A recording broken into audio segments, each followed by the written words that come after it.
never stand alone. 'Cause you know Alafia, I'm Dr. Gloria Latimore-Peace, host and producer of OmniU Presents the H3o show. I am here to discuss with my very capable guests the subject motherhood. What shall we tell our daughters? We are here, we have all of our various titles. I have attorney Marian Perkins-Phillips. I have Dr. Asantewaa Oppong Wadie, and I am Dr. Gloria Latimore-Peace. But we're here in the capacity of mothers. We're here in the capacity of sisters, women who care for the well-being of our own daughters, sisters, mothers, aunts, nieces, whatever the relationship is.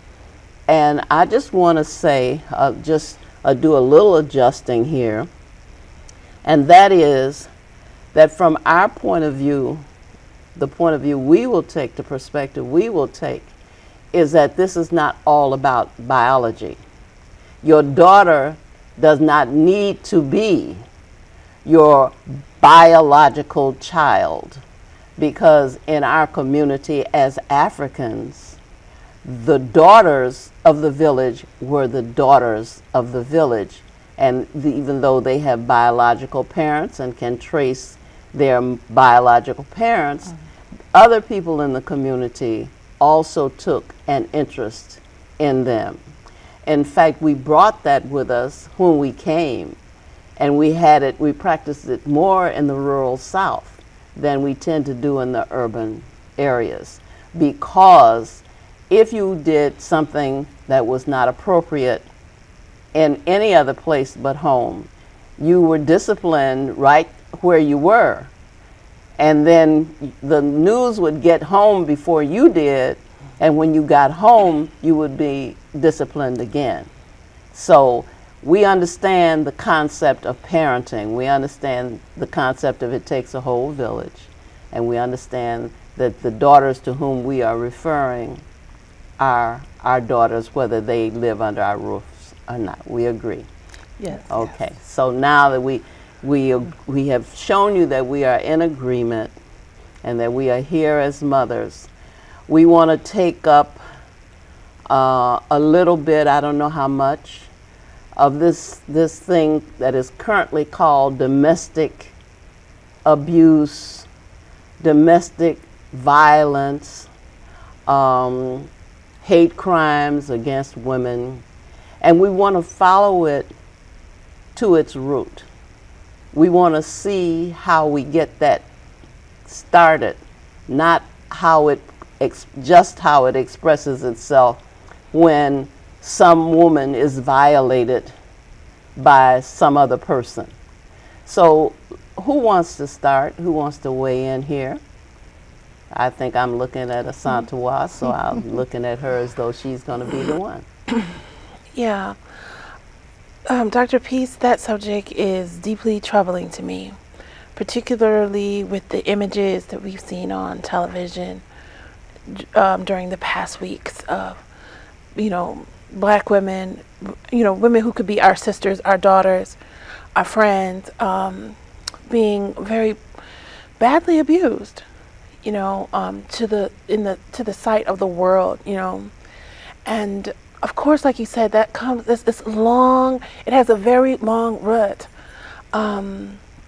This whole idea that women are undervalued, and in particular, Black women, has its origins even before the founding of this nation that we currently live in.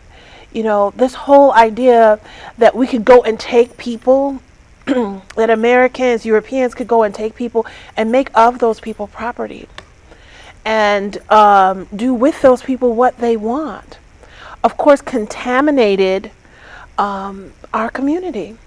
It has transferred. It has lived since that time. We have not healed the rift that was created during this very unfortunate period that we call enslavement. We have not healed it. And the willingness of women to put themselves in places where they know their safety is compromised is also stemming from that. You know, I can be objectified, that's okay. You know, money, I have clout, I'm in a good network, you know, despite the fact that I'm feeling pain. You know, so there's, for me, what I see is a long story. A story that suggests that the healing process definitely needs to happen. And we need to look candidly at, you know, where this all started. From this idea that you're property and this idea that you're an object. Yes, Very good opening, isn't it? it is. That's exactly where I knew you would go. Exactly, because that's exactly where I want us to go as well, that women and children actually under the legal system were treated as property, as chattel.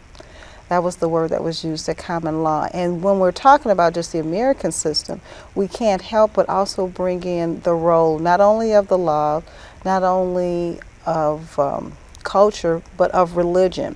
So when we start talking about historically in terms of how women have been treated, because it is embedded many times in a religious perspective, it is quite difficult for both the man and the women to deal with in terms of how their role should be, because to some extent people how they have interpreted the religion certainly has basically, I'll be frank, not correct, because religion is supposed to make a situation holistic, not a hierarchy that could possibly lead to one person feeling that they are better than another. So I agree, yes, with my sister in terms of women being undervalued, devalued, pursuant to the religion, under the law, and in the culture.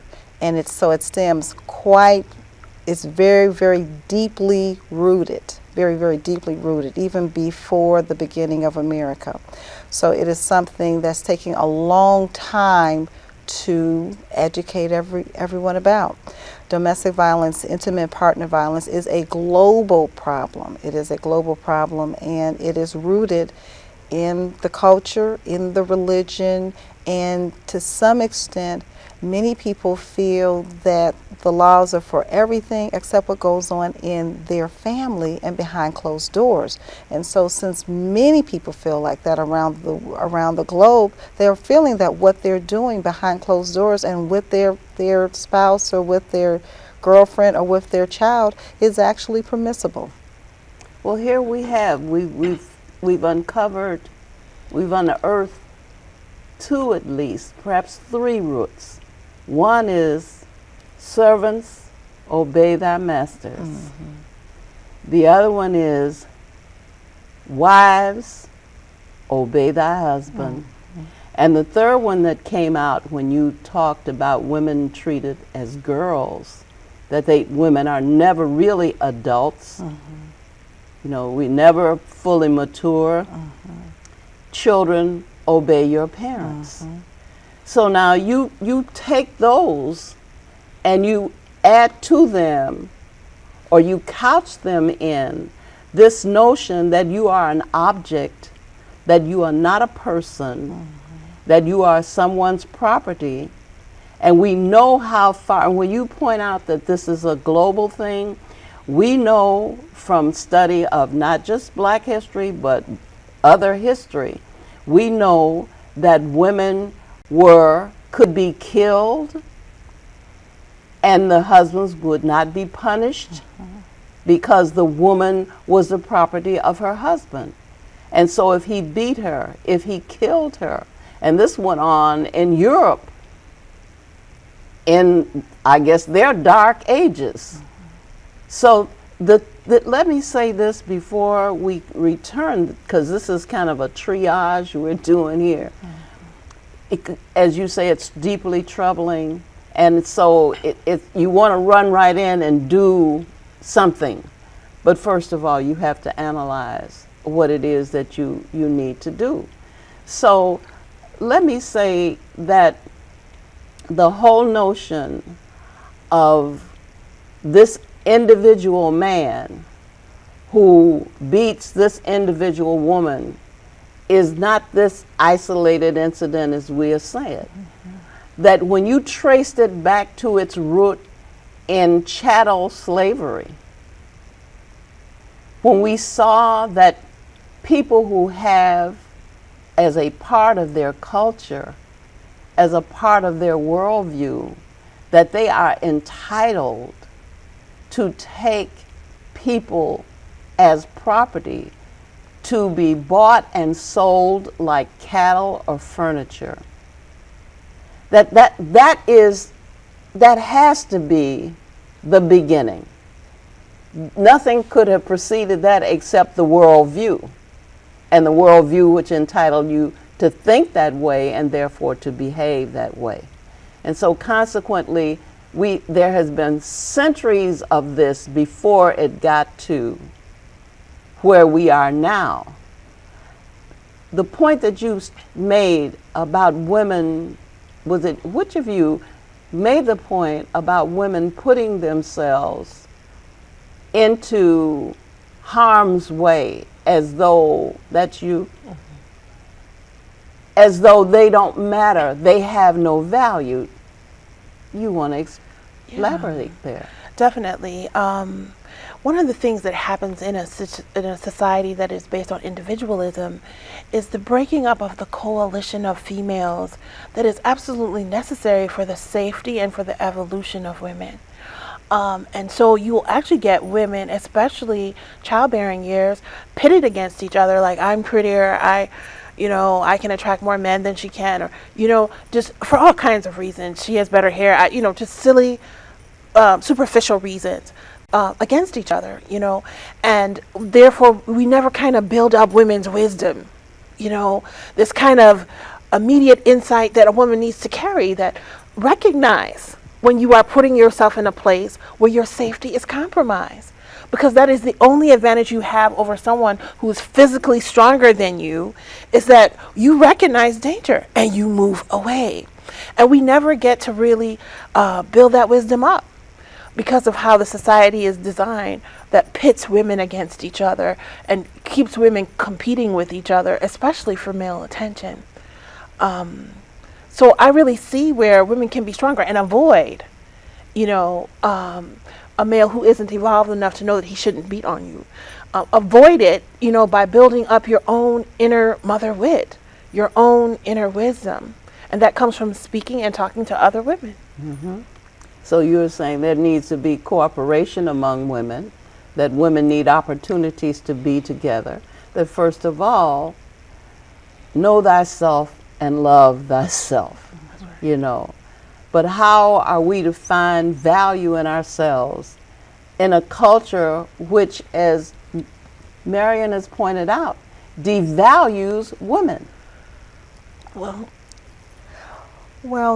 the first thing, we have had some progress. So because things are not as bad as they were, we know that coalition building and movements have changed laws, and to some extent movements have changed perceptions.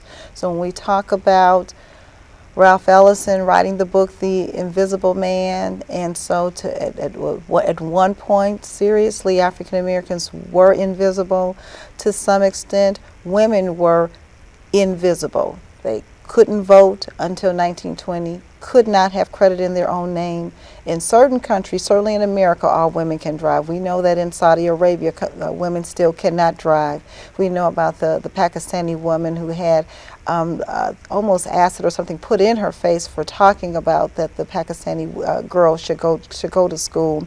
And so we have to applaud individuals who stand up, and certainly the coalition. I definitely agree with the doctor that it's important to have the support, and that is why many times people don't do certain things. The other thing too is that it's important for the men to have support in terms of how to be a man, and to really realize that to be a good man is actually not a man who beats a woman, that a good man doesn't call a woman out of her name. So there has to be that coalition of men to boys to men, when we talk about that group, that really can be helpful, because to some extent we're talking about the psyche. You talk about our outer selves, when the reality is who we really are is our inner selves, our psyche. So who we feel that we are on the inside. So we may have a manifestation for the outside, for the sociological part of society, but who we are on the inside is really how we react to different situations. So I did feel, and I'm just looking at the photographs, and I'm not a psychologist, with Ray Rice's wife. Just every time, all the pictures that we saw her, she had her head down. She looked sad, and it wasn't just to have her head down away from the media. She was just sad. Her body movement was one of shoulders down. She was not a woman who was feeling of self-esteem. And then for Ray Rice, punishment has come to some extent. He himself is actually kind of feeling alone as well. So I'm just saying that the men need support and the women need support regarding the particular situation, and it needs to, and it does make a difference. Positive situations can make a difference. People are talking about the music and says, well, it doesn't really make a difference. Well, I'll say, well, in our day, we listen to Earth, Wind, and Fire, and they saying you're a superstar no matter who you are. Well, believe it or not, I believed it. It sounds very corny, and so be careful in thinking that it doesn't matter. It really does make a difference. So to hear the music over and over again, a person is a beat or whatever, it does begin to affect the psyche, and the person internalizes that. So the point that I'm making is that the women need support and the men need support. This particular model of individualism is not a workable model or paradigm. And that takes us all the way. It's going to be very controversial, going all the way to looking at the economic situation. That to have just total dog-eat-dog, who is going to do, the race to the top, without making sure that society has some type of agreed upon safety net, is a situation that can be quite volatile. And the United States, as we speak right now, has one of the widest gaps between the haves and the have-nots the United States has ever seen. And so we are dealing with a quite stressful situation in many ways, which kind of also contributes to domestic violence. I taught courses in child development when I was at Northeastern Illinois University. And one of the things that I did was research on child abuse. Mm-hmm. And I discovered, much to my amazement, that the profile of the child abuser was white, married, Christian, middle class, which was amazing because the poster child for child abuse is always going to be somebody who is in a single family, single parent situation. Those are the children who are the ones getting abused. They're always going to be poverty stricken. They're usually going to be some minority, quote, and I don't like the term, but you know what I'm saying. But they're not going to be related to any religion. They're not going to. This is the poster child. But then when you do actually look at the research, then you find out that it isn't us who is practicing most of the child abuse. But in a culture that is steeped in misogyny, then you know that who you are, inside and outside, is not without the cultural influence of this hatred of women. Call it what it is. These are hate crimes. To call it domestic abuse waters that down. These are crimes of hate and contempt. Now, who is programming our young men that they should have such contempt for their counterparts, their female counterparts, that they should have such contempt that they should write lyrics that demean their female counterparts? Who is fueling that?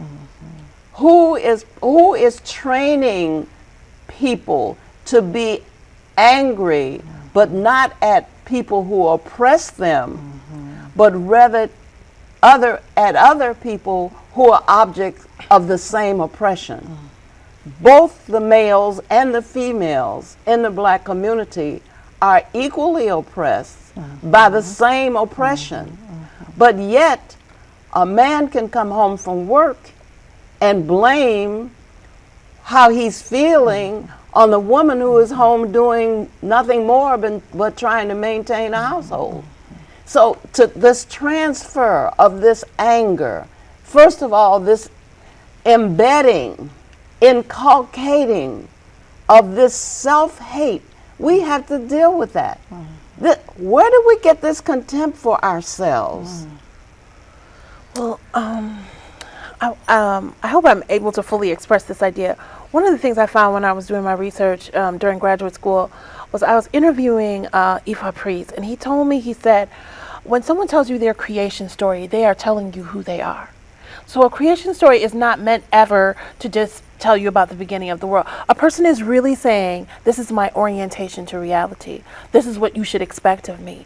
So right away when you open the first book of the Bible, you find this story where women are actually subordinate. They are an afterthought in God's mind.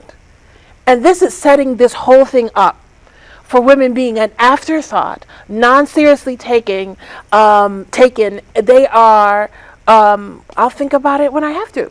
You need a companion? Oh, okay, I can like harness somebody from your ribs, which is a story that is told there in Genesis, that, God put him to sleep and he took out a rib and made this female strictly as a friend and a companion and someone to hang out with, Right, and definitely not value adding in any serious way. And this is not just a story. This is showing you the European psyche, showing you what to expect of them, how they will design a society. Now, we're coming from a society that had mother value, not in every single instance, but overall, mostly. This was the finding of Sheikh Anta Diop in the Cultural Unity of Africa, that it's mostly matriarchal, it's mostly matrifocal. And then you come into this society and you are necessarily contaminated because you come in as an object and not a subject that can change reality to be more favorable to you, right? And you don't even realize that you are carrying this contamination. And then it is further fueled by an industry that is called entertainment industry, that suggests that you have to write things in a way that please our primary demographic, which are white males starting at the age 18 to 25. You have to please them. And those lyrics are pleasing to somebody. It's definitely not pleasing to the people hearing it who are on the losing end of it, but they do please somebody. Somebody is okay. And somebody is making money off of it. I totally agree with you. And then there are choices that are made in terms of what music is going to get the contract. I think all of us know great musicians, and we can hear them underground, or we can hear them in our basements of our homes, and yet we're saying that person should have a contract. And yet we know that there are decision makers. So there are some chess moves being made on the business end, on the economics end, in terms of the music that is being played. But I do want to commend those people who have started the independent labels. I certainly agree with all of that. But then when they find themselves, the best way that they can make the money is to say certain words or this and that, it's something that they have to think deep and hard within their soul in terms of how far should they go to make that particular money and things like that. So it's a very, very difficult situation. We've heard some of the artists like LL Cool J. I remember him saying something like he had to do a second thinking because his grandmother had said something about some of the language he was using. He said, "Okay, Grandma, I'm gonna change." And so he thought about a mother figure who impacted him. And so, not to say that some of the others don't have that, but it depends on different degrees. The other thing too, for the system to set it up that everybody's economic needs are not sustained at a certain level so that they can maintain dignity. It's almost like everybody is fighting to grab that almighty dollar, and what are they going to do? Is the woman going to sell her body? Is the person going to sell out their mother? And so people should not be in those particular situations, but some people are in very, very, very, very difficult situations. But regarding both Ray Rice and even the other young man who's been accused with child abuse, they both have money, but we don't know the inside of them and in terms of what they are going on with, what's going on with them. And so even despite the money, that is not the absolute be all. It is how they are feeling about themselves psychologically, which is contributing to it manifests itself in the actions that they have done. Because no matter how angry someone could be, and this is even if someone has hit you, you almost want to ask them first, why are you doing this, particularly if you're in a relationship. So the point that I'm making is the psyche has been damaged, and also the psyche of the people who believe that they have the upper hand, their psyche is damaged as well. So the Caucasian young white male who's looking at the rap music and the objectification of women, primarily African American women, his psyche is damaged as well. I want to pick up this strain. I want to go back to the beginning, the creation story, because the afterthought, the woman as afterthought, the woman as provided for the comfort of the man. The woman who was stupid, the woman who did not know any better than to violate the law that had been given to them. So when the serpent, now this is their story, not ours, because we don't do serpents like that in African mythology. But when the serpent appears, she doesn't think twice about violating the law with another species even. I mean, this woman is incredibly dumb because she doesn't know any better. Here, this childlike mind, this immature person who does this great damage that she not only violates the law herself, but then she goes and influences the man to violate the law as well and get them both evicted from paradise. Now, Pandora's box repeats the very same story. Yes, it does. Everything was fine until Pandora's curiosity led her to open up the box and let out the worries in the world. There are so many stories like that. In Works and Days, they talk about not about women and men procreating together, but about men coming together with flesh and bone. I mean, women just don't even get any recognition. This is very old literature, Hesiod, very old literature. So you find it not only in theological literature, but you find it in mythology, you find it everywhere you look. And then the Iceman's inheritance, for me, just put the icing on the cake. because here were men who feared women because they had a cycle and they bore children. They did not understand them. They did not recognize them as their female counterparts. They saw them as something alien to be feared. You see it in Greek myths all the time, where the god is always thinking that the goddess and his offspring are conspiring to take away his control or take away his crown, his throne. So we've got really bad press when you talk about the stories. We've got really bad press. So many stories about the female gender are told that they obviously become a part of that psyche you're talking about, Marian. Yes. So here are children who are growing up. We're sending our children off to school. We're not examining even the fairy tales to see what. Right. You know, we need to do character analysis on everything that comes close to where our children's minds are being engaged. I went to see a movie. A friend of mine said, go see this movie. You'll love this movie.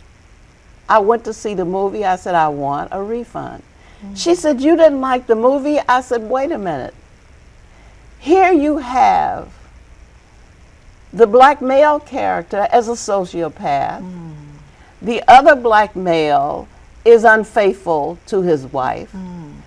The woman is so dumb that she puts herself, as you said, she makes herself vulnerable to a sociopath. She gets right at home. She doesn't sense any danger in what she's doing. She puts not only herself, but she puts her children at risk.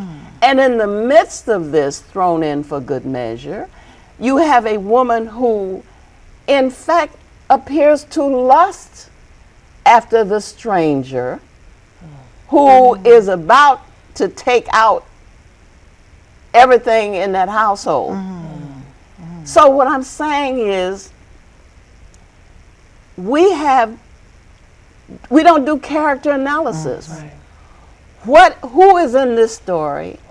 What is this image representing? Is that an image that you want to see? Right.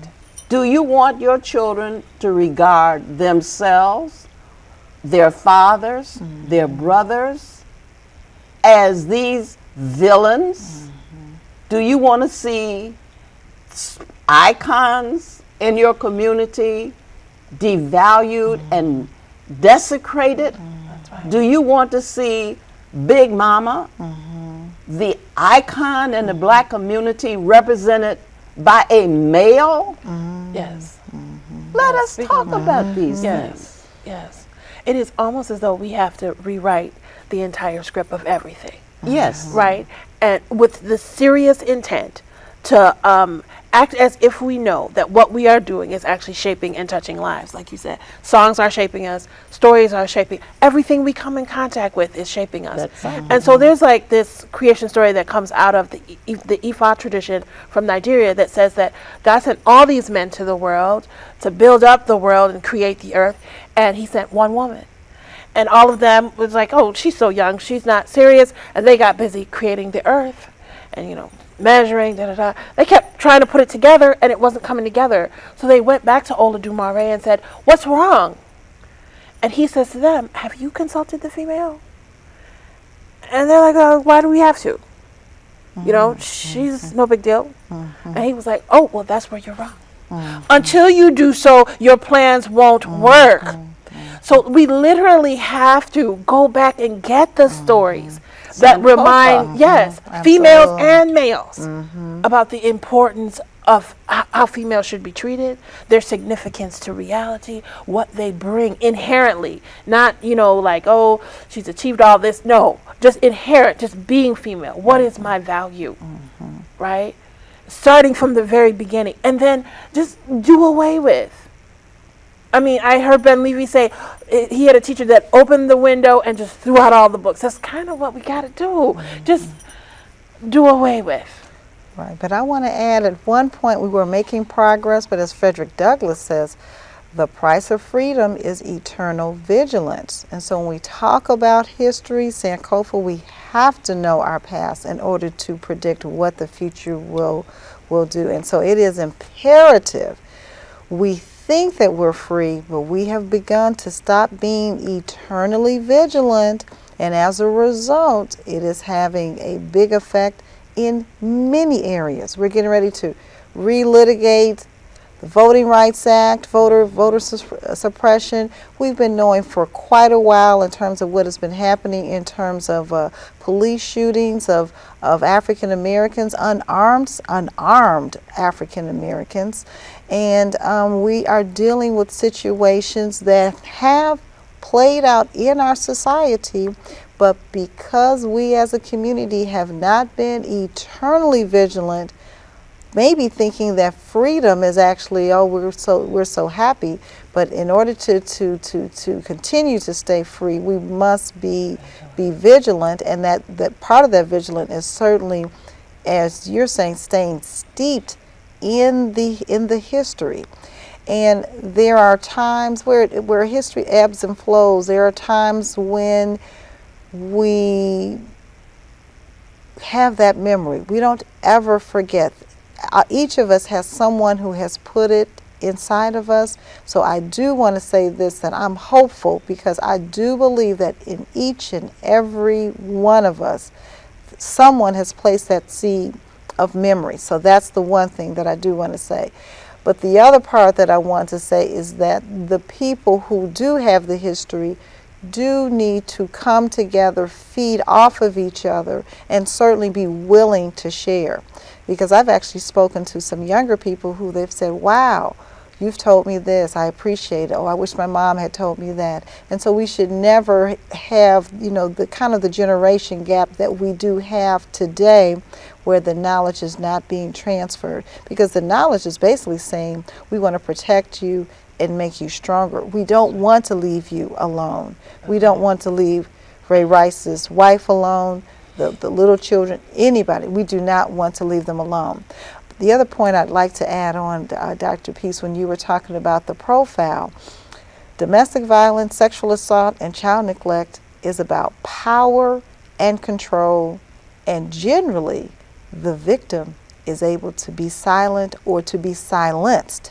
So when you talk about that, disproportionately the offenders are going to be people in the predominant culture, it is the people who have the power and control are able to, for the most part, get away with it. When you think about the Cook County State's Attorney's Office, people talk about murder, gun cases, theft cases. Not to say that those cases are not important, they are.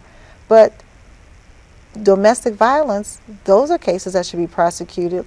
In Detroit, Kim Worthy, who is an African American prosecutor, she found loads and loads of sexual assault kits just put in a closet, not tested, and that the feeling was that, well, most of the victims are young African American females from Detroit. We think some of them were walking the street. It doesn't really matter. Any of them, if they've made a complaint, it needs to be investigated. But just to take the kit and just put it in the closet, well, she took those kits and they still tested them, and they were able to still, even after many years went past, many meaning more than 7, more than 10, to still try to deal with prosecuting the wrongdoers. So the wrongdoers are like, we've got the power and control. The legal system is not going to do anything, and the victim is silenced. And given that most of the victims are women and girls, they're silenced. You just make me think of so many things at the same time that I'm listening to you. My daughter brought up an aspect of this thing about, you say, women being silent and silenced. She said very often women don't report the men who have violated them because they are afraid for the other men in their families that they love. For example, if they tell their father who this person was that the family knows, the father is going to be in trouble because the father is going to kill this person. Right. Or the brother is going to go to jail because the brother is going to seek out this person. Or worse still, they are going to be killed themselves because this person who has done this is already poised to defend himself.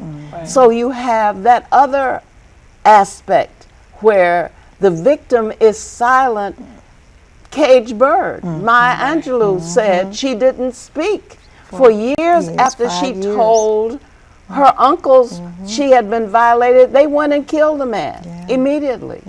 And then she thought she caused someone else's death, and she thought words from her mouth had caused this, and so she was left mute by that situation. So the thing is, we have to do preventive.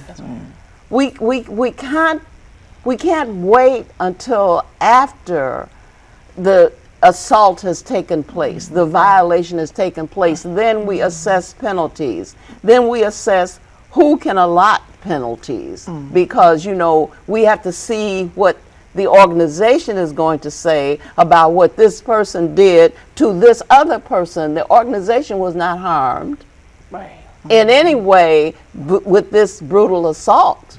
They didn't feel any pain, but they're feeling pain in the pocketbook with withdrawal of sponsors. So now we have to wait to see what the organization, what penalty they're going to assess. That doesn't make those people whole. The fact that, in fact, it undermines them, because now the means of supporting this couple is being taken away, and they're going to have another set of problems, whether they decide to reconcile or not. So the thing is that we have to go in there, as Dr. Burroughs said, and what shall I tell my children? We have to arm our children with the truth. So that they can be truly free. We have to tell them this is a patrilineal society.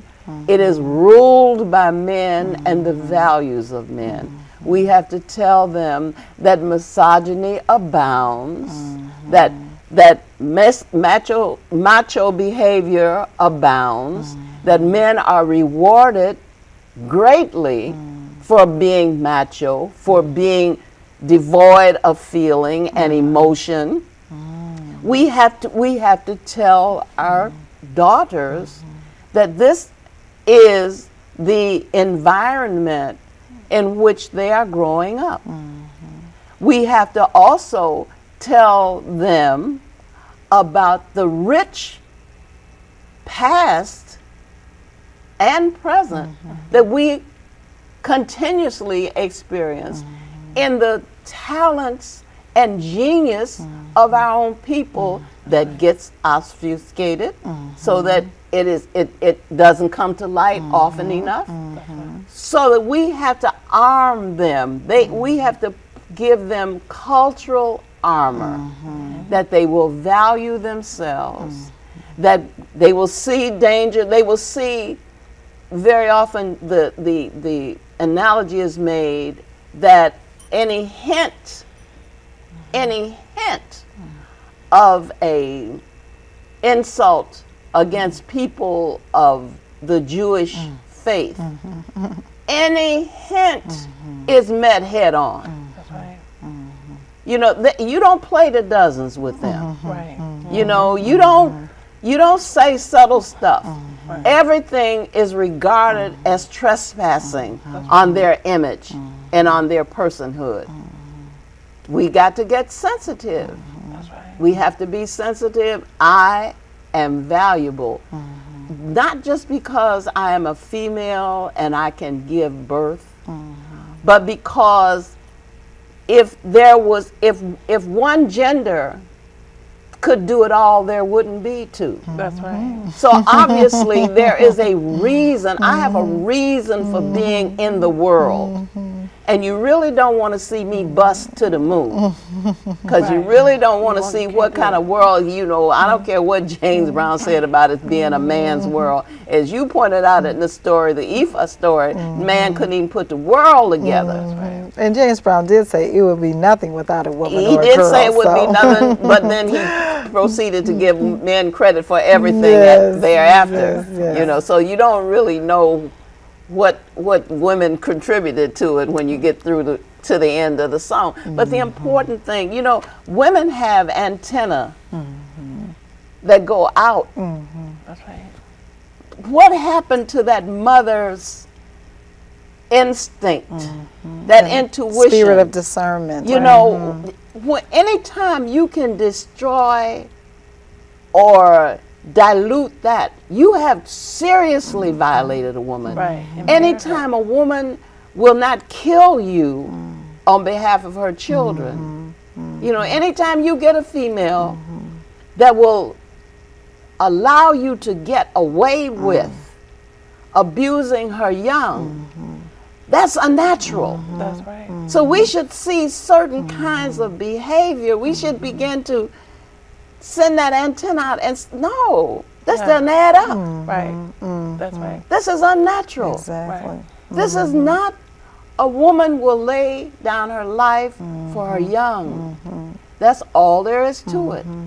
Will not allow them to be violated, will not allow you to look in their direction with the wrong expression.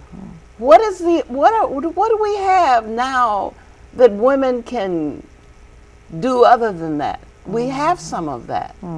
What do we have of men who can do other than protect their young? That's right. We have some of that. We've got to take them, as Dr. Burroughs said, we got to take them into a way back time That's right. of kings and queens who ruled the Nile and discovered the laws. People say, I don't want to hear that black history. I don't want to hear that black stuff. Your survival is dependent upon your knowing who you are. That's right. If you don't know who you are, then you can in no wise protect yourself, care for yourself, look out for your own interests. You are simply chattel, even if you don't have chains. That's right. I agree. That's true. Yeah. That's heavy. Yeah. There's a lot there. You know, some of the things that came to my mind while you were speaking is one of the books that I read when I was doing research for the OSET Puberty Rights, a puberty rights program that I made for girls, was that we looked at the origin of the word menstruation. And out of it, you get men or monthly, something that is monthly, measurement. So all sorts of measurement came from this human construct. You get the words like regal, regular, regulate, laws. You get words like royalty. All of these words, when you look at the Germanic origin of the word menstruation, arise out of this. So it was the female construction. I think that's what the Ifa story is faithfully delivering. It is the female's idea, regulation, being on a regular cycle that built civilization the way we know it. And for women not to know that, to feel like men did everything, which is an easy conception to pick up when you open any history book. You know, you don't feel like you're a contributor. You don't understand your significance on the planet. You don't see that what we practice today as civilization was born out of a female's way of knowing. Right? So you don't see it. And therefore you can't live up to it. So you can't see, you can't be what you can't see. You can't be what you can't see. And so this program may touch some young women, middle, and our seniors. You just never know, because it's very, very, when we think about the media and what people are seeing on television, it's it may be hopeful. This program, Dr. Peace, I applaud you for doing it. I applaud you for being here to share. We want to share but it may actually have the beginning of giving someone the courage to begin to know themselves and love themselves better, and then as a result everything else will flow from it much better. But Marian, think about our charge. You know, if you stop and think about, we are custodians of the young. What an awesome responsibility. You have been entrusted with the innocence, with the next generation. You have been given charge of this, of developing this, of protecting this, of nurturing this. That is a charge that is not taken lightly by the Most High. That's right. You know, this is not accidental. You know, it isn't just, oh, you just happen to be there, you know, and then a child came out of that relationship. Oh, no. Listen, to whom much is given, Much is required. much is required. That's right. If you are given children, the community has been given children, whether it has come from this womb or that womb, the community has children. What is happening to our children? We see that our children are in trouble. Our children are suffering. We are hemorrhaging children. We look at, you know, the abuse in the elevator.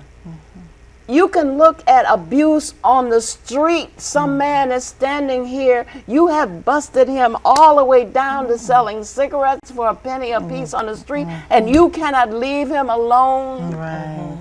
You have to come and further. Yes. You know, it was not enough that you have reduced him to this level of peonage. Right. But you actually have to come and brutalize him to death. That's right. You know, what is this? We are, every parent who looks at these images has to be somewhat concerned about whether or not their son is going to come home. That's right. Whether or not their son is going to be assaulted because he's standing in front of a salon waiting to go in and get a haircut. That's right. Because, you know, that you don't need to have a reason to abuse black people, because black peoples are objects, and if you are frustrated with the economy, if you are frustrated with whatever it is you are not pleased with, you can take out your anger on these people because you have silenced them. There's a lot at stake for them if they call you out and call you by name. Right. I don't want to take the last few minutes. I just want to be sure that we get everything in that we can in 1 hour. You know, one of the things I would like to just say in closing is that a piece of advice that I would give to every young woman and girl, you know, growing up and listening to our voices this evening is that wait and involve the advice of your family, trusted family members, aunts, sisters, cousins, when you're going into relationships. Do not just go in on infatuation basis. You need wisdom to look and look for signs that say this may not be good. And sometimes when you're so in love, you're so infatuated, you can't see that. And there's not a way to really protect you once you're in there and you're alone in an elevator, or you're alone in an apartment, or you're alone in some other place. The time to correct the problem is at the outset. Preventive. Yes. So, wait, don't rush in. Involve other, older, wiser women in your family or in your network.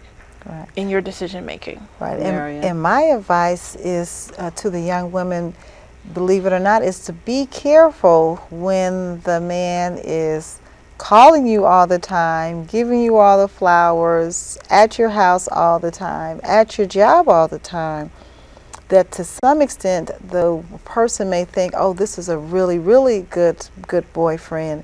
But that's also a sign as well. When you have a man who is very possessive / jealous, even though there's a difference between possessiveness and being jealous, that many times those men manifest that power and control that leads to a domestic violence situation. So people have to always remember that it is about power and control, and that the person is believing that the other person is either going to be silent or is going to be silenced, and so that person will not have to pay a penalty.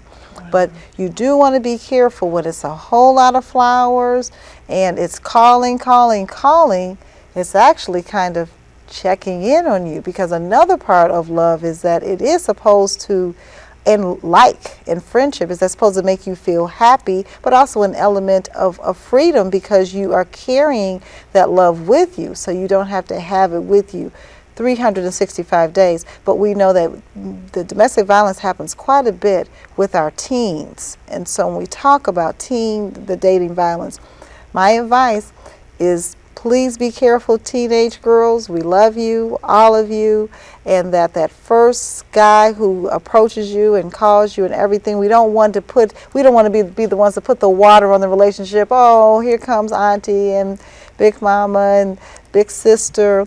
That we're saying this out of love and respect, and we would like for you to cultivate that spirit of discernment, so that, as you say, the girl doesn't put herself in the troubled way. And for the young man, we also want to look at some mechanisms, some ways that we are seeing that we are cultivating this, and to stop it.